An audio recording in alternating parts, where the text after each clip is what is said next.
Hi, I'm Dustin Abbott, and I'm here today to give you my definitive review of the new Canon EOS R3. This is the first of their mirrorless bodies to come in a 1D style integrated battery grip design, and so obviously it is thus, kind of putting itself into a certain niche, and that along with the headline new 24 megapixel CMOS sensor, 30 frames per second, means that in many ways this is kind of a more professional version of something like a Sony Alpha 9 series camera, and that it's really pitching itself, designed mostly around an electronic shutter. You can get 12 frames per second in a mechanical shutter, but it's that 30 frames per second with the electronic shutter that is really what this is really all about. And obviously going to a mirrorless body allows them to kind of unlock a little bit more potential than what was available. Maybe they were peaking out when it came to the DSLR performance found in the 1DX Mark III, which already was giving you a faster burst rate in live view mode, which is the closest thing to mirrorless that DSLRs have,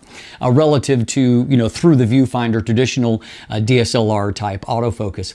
And so this is allowing you to go to the next level, though as we'll see in a few moments when we look at it in detail, it's kind of an integration between some of the 1DX controls and style, and then a camera like the EOS R5.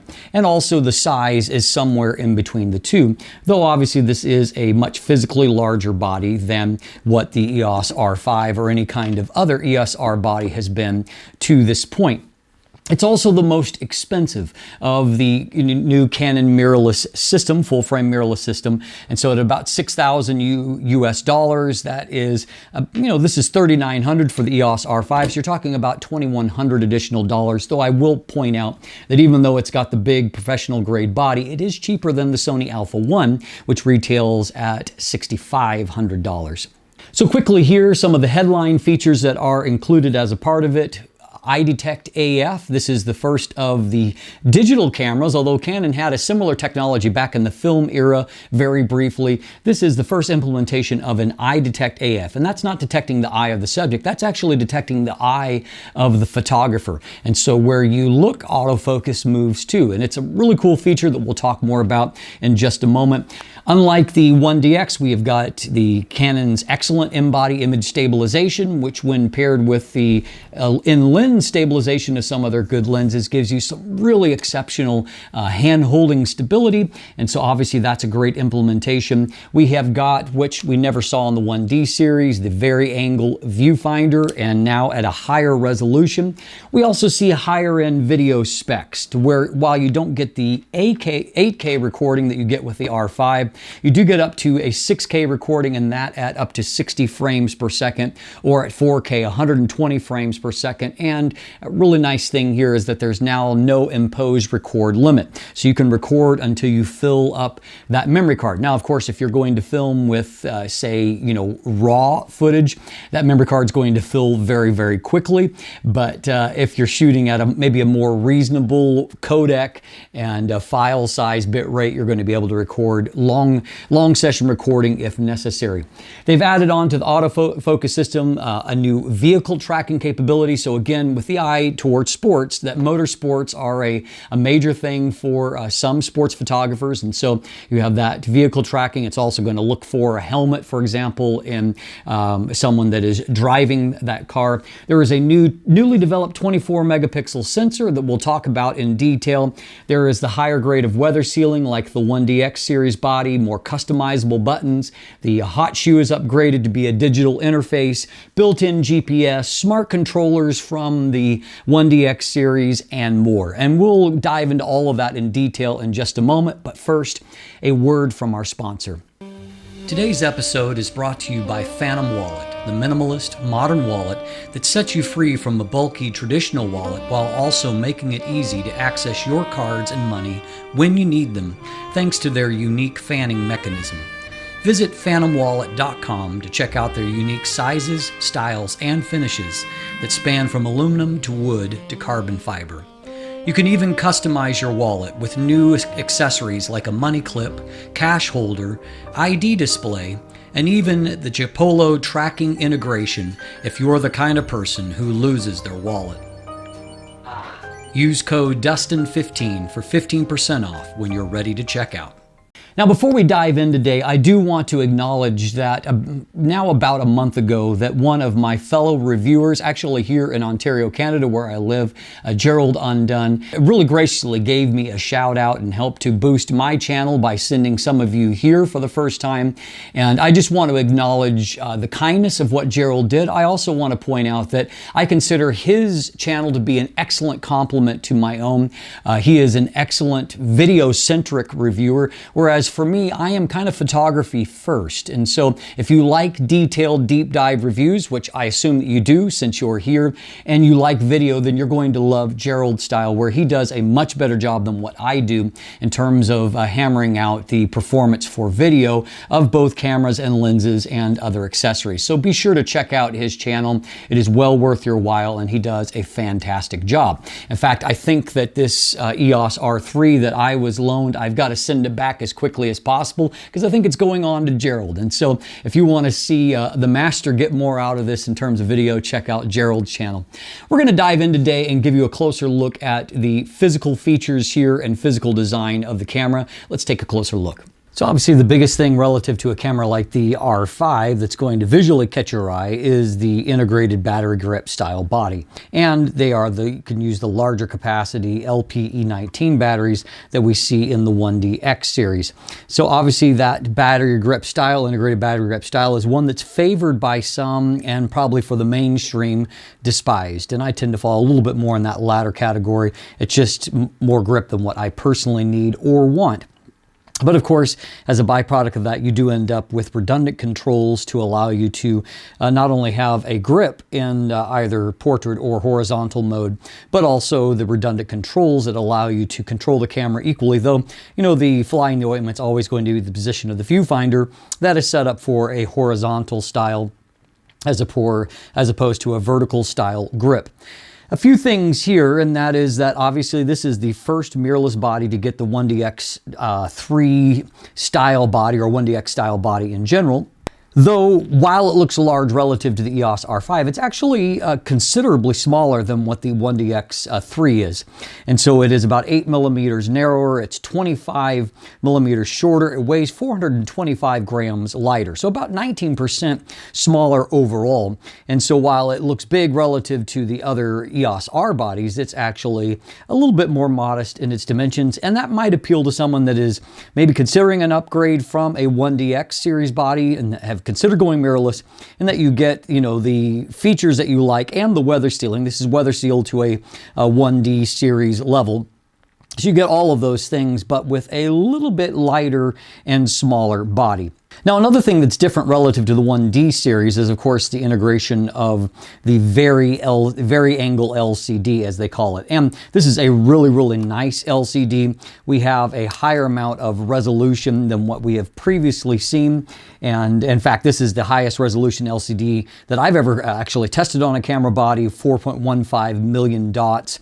And so that's a really, really high resolution in comparison to about 2.1 million dots. And this is one area that I will say that really differentiates between this particular body and, say, the Sony Alpha 1, which its touchscreen's resolution was really one of the major disappointments there. Our other headline feature, obviously, is the fact that you have 30 frames per second from this, or 12 frames per second if you're using the mechanical shutter.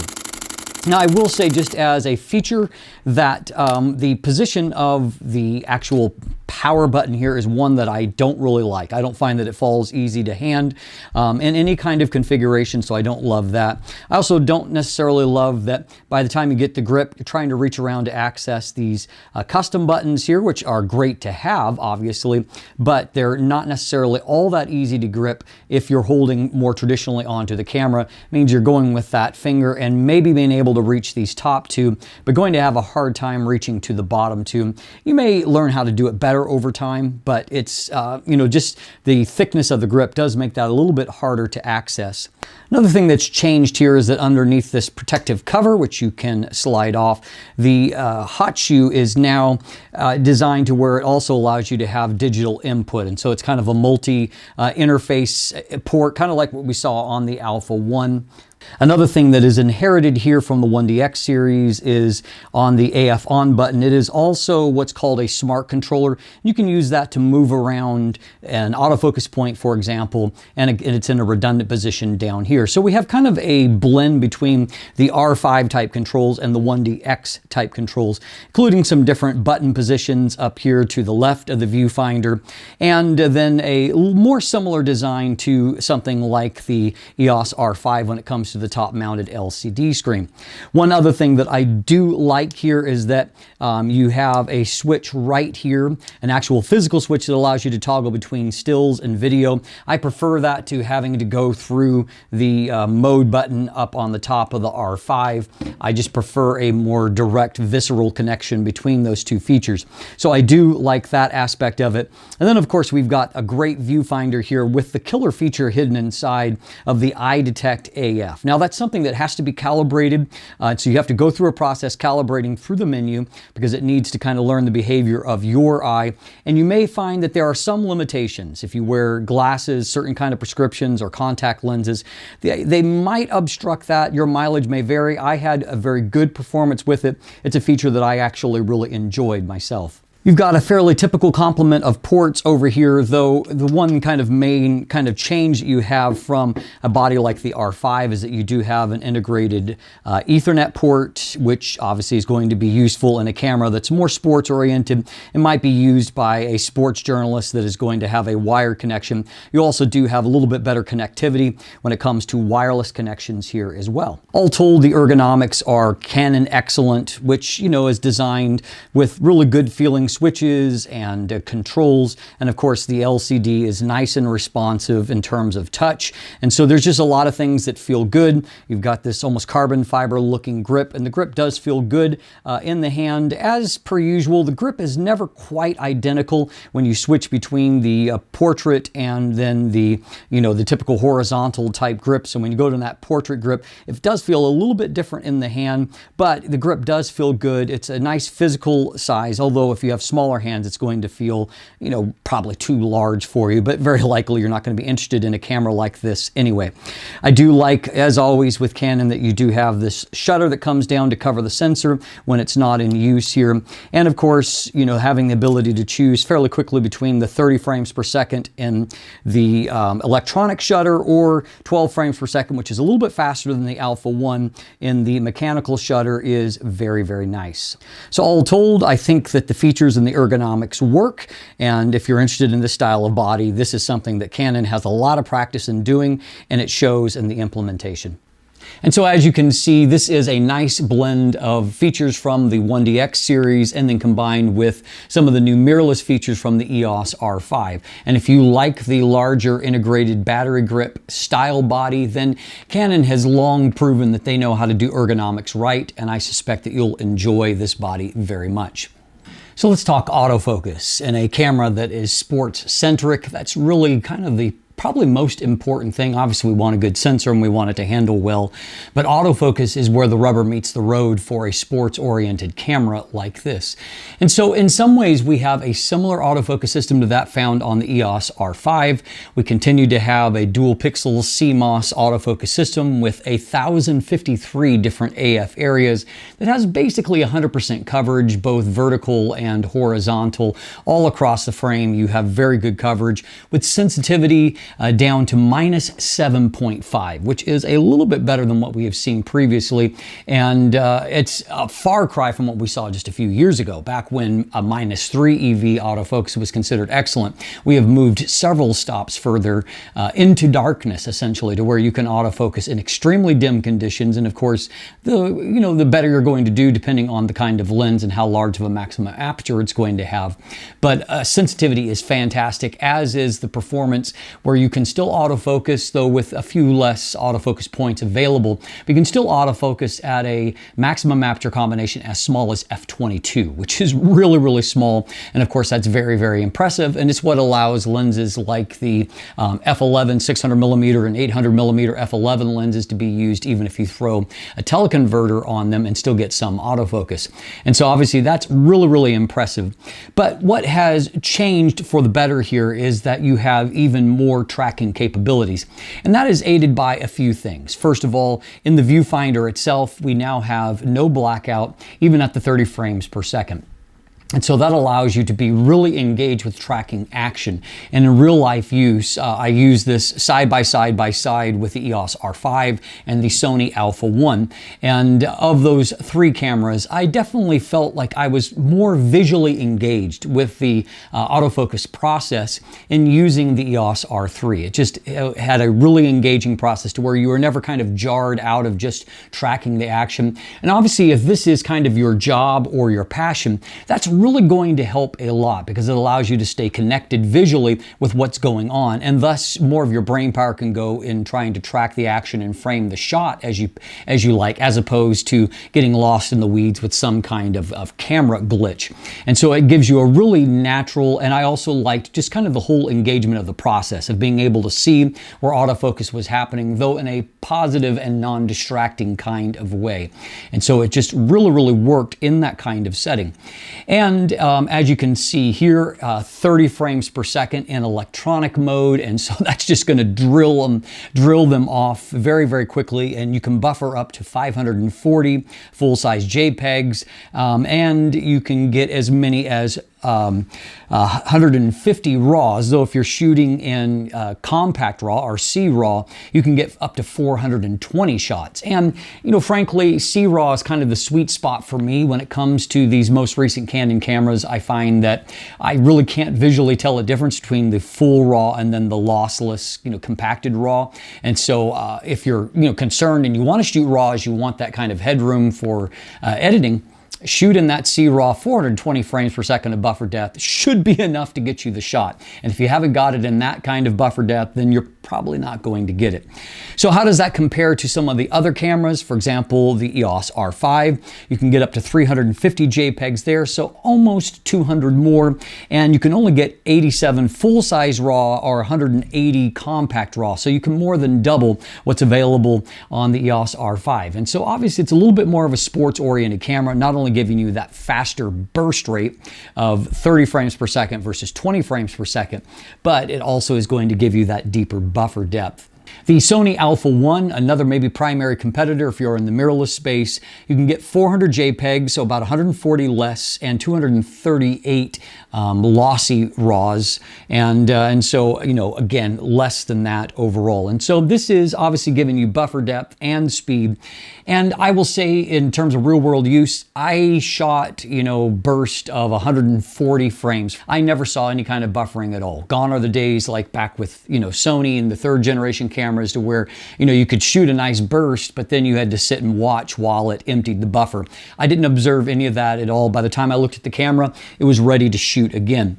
And the only thing I will say as a takeaway, as far as looking at the actual results, even when I was looking at JPEGs, I still like the results from the R5 a little bit more. But as you can see, you get really amazing results when it comes to tracking action. And you can see from the playback here, I basically programmed in all of these when I, you know, went into my editing software. I basically did it like it was a time lapse. And so I'm doing 6 frames per second of these. And so you can see that you're just, you know, you have a much smoother look. And so there's that many more moments that are captured at 30 frames per second relative to 20 frames per second on the EOS R5. And so if action is your thing, obviously this is going to be a killer camera for that. And I also will say, as far as for my personal use, I really enjoyed the iDetect AF to where it actually is tracking where you look in the frame. I just found it to be a really natural way to do autofocus, in that, you know, very often in times past, if autofocus didn't grab what I liked initially, I would be overriding with the thumb and moving a focus point around. Now I'm doing that with my eye, and so it's just that much faster and, you know, a little bit more intuitive. And there was only a few moments where I wanted the camera to focus on a foreground object to where it just kind of got stuck. And just even if I kept looking, what I wanted to do, much like if I was trying to slide a thumb over that area.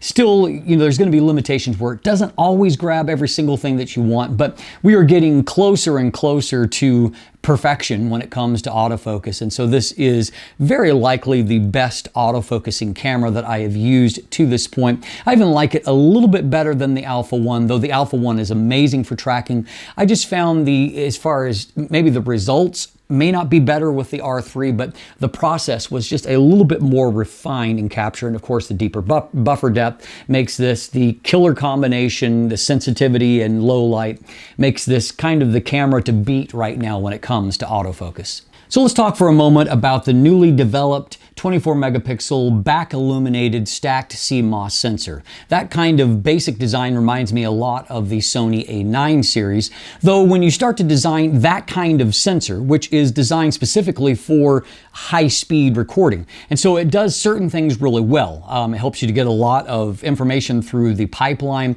It helps you with things like rolling shutter as you pan either with video or in maybe panning motion tracking a subject, even for photography. There's a lot of things that it does well, but it is proven, at least with the A9 series, that 24 megapixel sensor isn't quite as good in some metrics as the 24 megapixel sensor that is found in the much cheaper Sony A7 III or A7C bodies.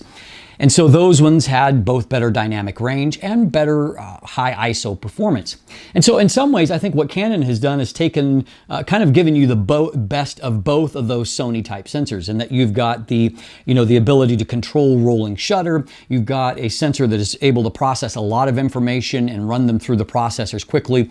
But you've also got very good dynamic range and high ISO performance. And when it comes to the dynamic range, it's definitely every bit as good as what we saw on the EOS R5, which is a big step forward for Canon. And when it comes to high ISO performance, you've also got an excellent performance that compares well with some of the best out there. In fact, already I have seen that DxO has rated this particular sensor as being Canon's best. And those of you that are familiar with DxO know that they don't always love Canon sensors or treat them very well, but they gave this a very high rating. And so it goes to show you that this is a very, very good sensor. So we are going to dive in and we're going to look at how it actually performs when it comes to dynamic range and high ISO performance and capturing detail, though it's at a lower resolution, obviously, than cameras like the, not only the R5, but even the EOS R with a 30 megapixel sensor. But we see that it's able to do a lot with what it has. And so let's dive in and let's take a look at that sensor performance. So let's start by taking a look at our base ISO here and with a properly exposed image. So you can get a little bit of look at the color checker chart here to see the various swatches and how that they should look.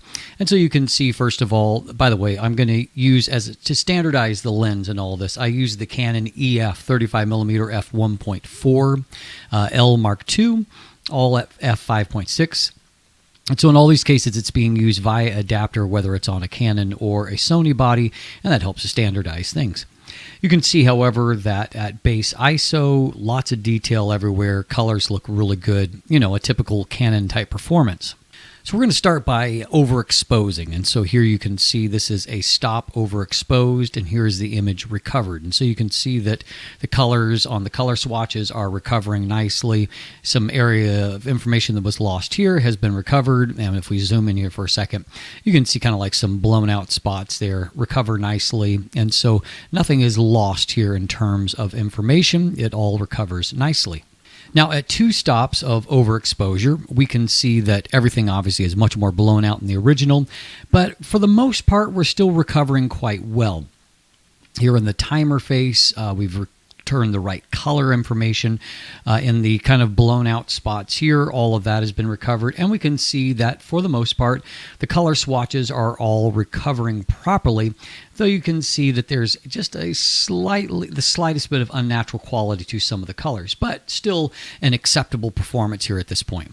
Now, it's at 3 stops of overexposure that things start to fall apart. So, and that's pretty typically the case from what I have seen. So the timer face, you can see that we haven't gotten all the color back. So it's a little bit discolored looking. We can see in this blown out spot that there is some information that is just unrecovered. And we can see looking at the color swatches that there are some colors that we're starting to lose that are not recovering properly as they did before. And at 4 stops of overexposure, you can see that it's just a lost cause. It's not a natural looking image at all. Lots of information has been lost.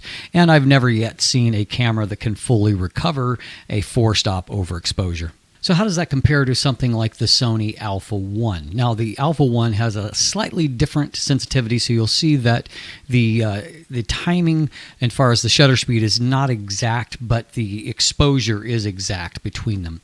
And so we can see here that the Sony has maybe recovered a bit of the color swatch information just a little bit better, though frankly, there's not a whole lot to be seen there. If we zoom in on this spot right here, there's maybe a little bit more recovered here on the Alpha 1 relative to the R3, but really not a whole lot to take away. They're pretty much similar, which means that Canon has come a long way. It used to always be that Sony was much better in this regard. And if we compare to the R5, we can see that they're really performing really quite similarly. I don't really see a whole lot of difference between the two. There's obviously a difference in the amount of resolution that is there, and so thus the size of the image. But in terms of recovering highlights and lost color information, I would say that the two cameras look more similar than different. And so overall, a pretty consistent performance with what we've been seeing from Canon recently. So if we start to go the opposite direction in terms of shadow recovery, we can see here that starting at a couple of stops of underexposure that everything is recovering really nicely. And we'll take a quick peek here, like in the shadows, you can see that there's no banding that's being introduced, no color noise. Everything looks nice and clean here at this point. If we move on to 3 stops of underexposure, you can see that that's looking pretty dark, but you can see even here in this area where noise would really start to show up, or in the shadow information, that everything still looks really, really nice. The contrast is being retained really, really nicely despite this significant recovery that's taking place. 4 stops of underexposure to where, it's all blacked out. We can see that that information is recovering pretty nicely here, and we can see that there's still really no visible noise. And even here in this area, you can see just a little bit of pattern noise, but overall it's recovering everything really, really nicely, and I don't really see anything negative to point to there. Now, 5 stops of recovery is where we kind of hit our limit. You can see that now we're starting to see some blotchiness that's there in the shadows. And, even in the grip here, you can see some color noise that is being introduced, some visible noise here on the mirror inside, but there's your limit. But really getting to 4 stops of underexposure shows that dynamic range here is really quite good. If we come back to the Alpha 1, this is the 4-stop comparison of underexposure here, and we can see that the two are pretty similar. Both of them show a little bit of pattern noise out there, just tiny bit of roughness. I will say that the Sony blacks look a little bit more inky to me by comparison, and again, that's a Sony strength, but overall here, I think that the sensor is performing really, really well. If we compare that of the R5, I do think that the R3 sensor is keeping a little bit more accurate color balance here. The colors have shifted just a little bit to the magenta side with the R5 recovery here. And while the shadows look pretty good in terms of smoothness, I don't think that the color accuracy is quite as good in its recovery. And so I think that there's maybe a tiny bit better performance from the R3 relative to the R5. Now, while I pointed out that the R3 didn't look fantastic when it comes to the 5-stop recovery, it does look better than what the R5 does. The R5 has that even more strong magenta cast that is coming into everything.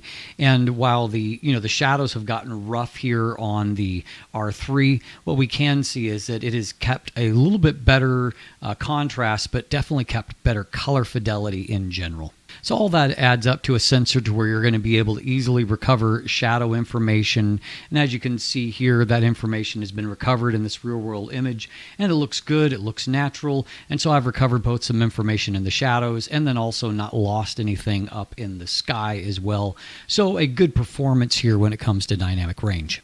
So how about high ISO performance? So starting off here at ISO 1600, you can see everything looks clean, shadows look clean here in the mirror, everything looks really nice, colors look good. Moving up a stop to ISO 3200, we can see that basically nothing has changed. There's almost no visible noise to be seen anywhere. We move on up to 6400. You can see just a little bit of roughness there, but again, looking here at the mirror and the textures of anything that's not just kind of shadow information, everything looks very clean. ISO 12800, almost no visible change there, and so very, very usable. Jumping back to the global level, image looks great at ISO 12800. We are now on to ISO 25600, and so it used to be that that's where sensors just fell apart. You can see that that couldn't be further from the truth. There's just a little bit of noise roughness out there at this point, but again, the image looks really, really clean overall. Moving all the way up to 51200, one thing I can see is there's a little bit of weirdness that's in just the shadows, and almost like a whirling, like a fingerprint that is taking place there, and there's some pretty obvious noise in this area. Looking at you can just see it now down there in the sensor, in the mirror, and on the color swatches, and all of that becomes really, really obvious as we jump on to 102,400, where you can see that banding obvious even on a global level, and you can see noise even at a global level. Of course, this is a higher natural limit than what most cameras can achieve, but you can see I don't consider that to be a usable end result. At 51,200, you might be able, or 600, you might be able to get away with that.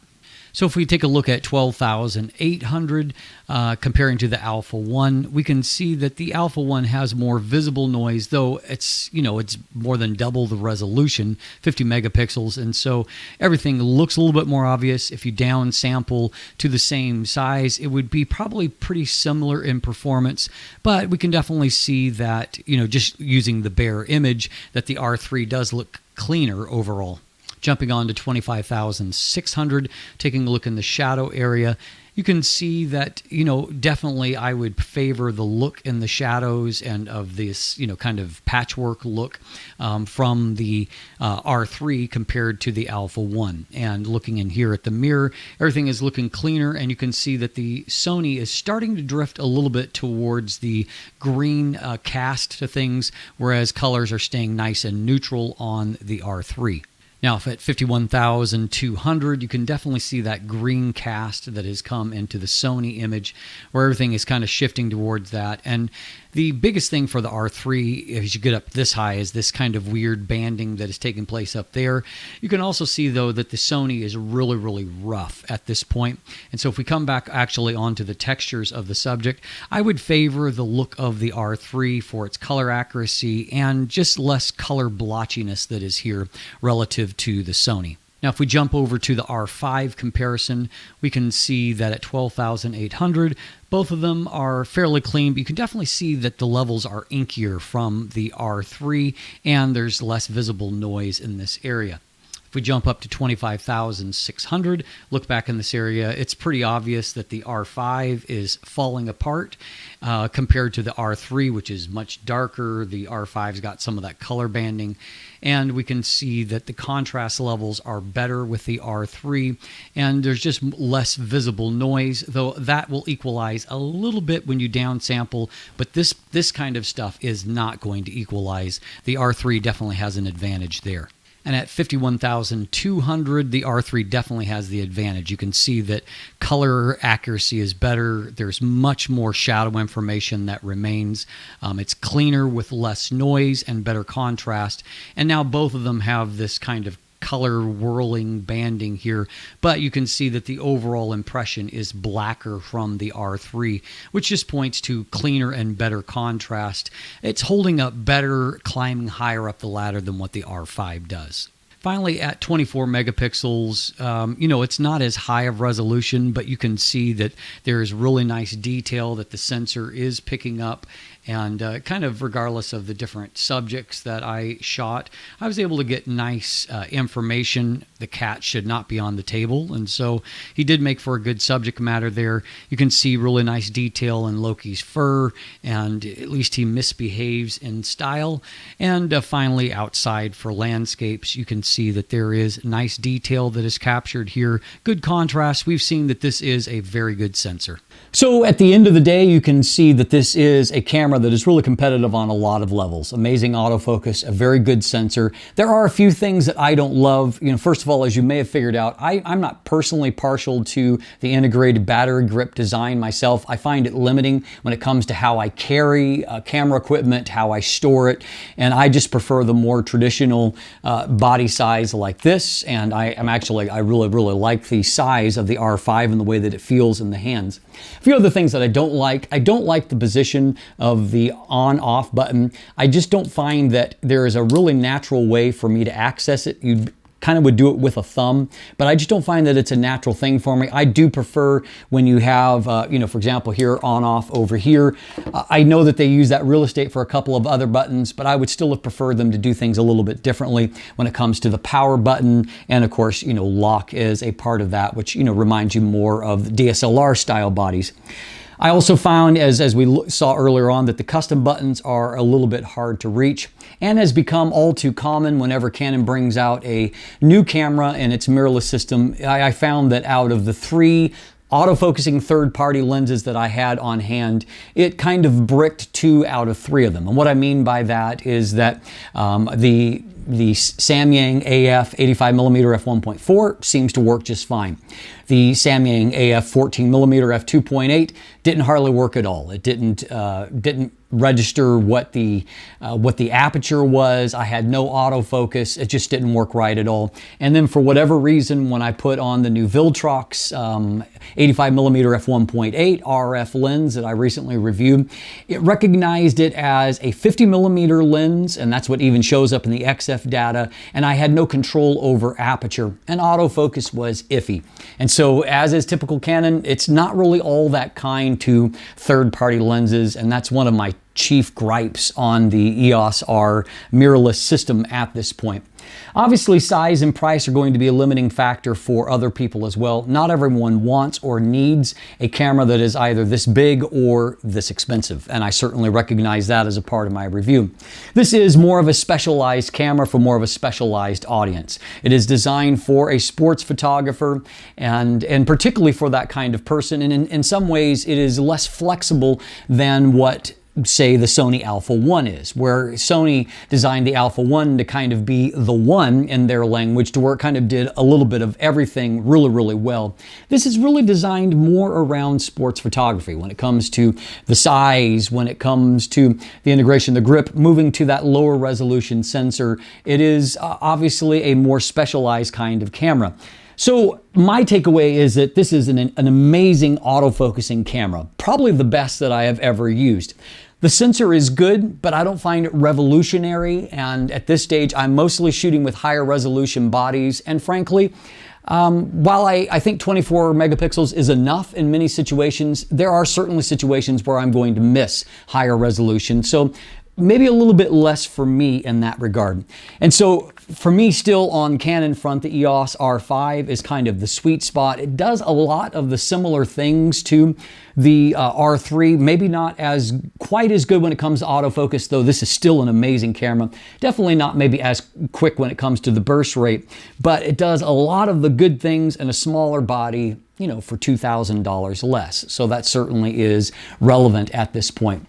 So at the end of the day, I do think that Canon has achieved their mission. This is a camera that I think will be the one that will allow a lot of 1D shooters to migrate into mirrorless, maybe for the first time, to finally have what they're looking for. But I think for many photographers, this will be something that is a curiosity where they say, oh, that's cool, but very likely have no ambition to own. Some of you will fall in the former category, a lot of you in the latter category, and I hope that this review, as always, helps you make a more informed decision about what camera is going to work best for you. I'm Dustin Abbott, and if you look in the description down below, you can find linkage to my text review. You can also find linkage to an image gallery. Check out some of the photos that I took as a part of this review process. There are buying links if you'd like to purchase one for yourself. And I do want to say a big thank you to Camera Canada, who provided me a loaner of this camera, and so that I could actually do this review for you. They're fantastic. I buy a lot of my gear from them. And so if you're in Canada, check them out. Beyond that, there is linkage to follow me on social media, to become a patron, to purchase merchandise, and of course, if you haven't already, please click that subscribe button right here on YouTube. Thanks for watching. Have a great day, and let the light in.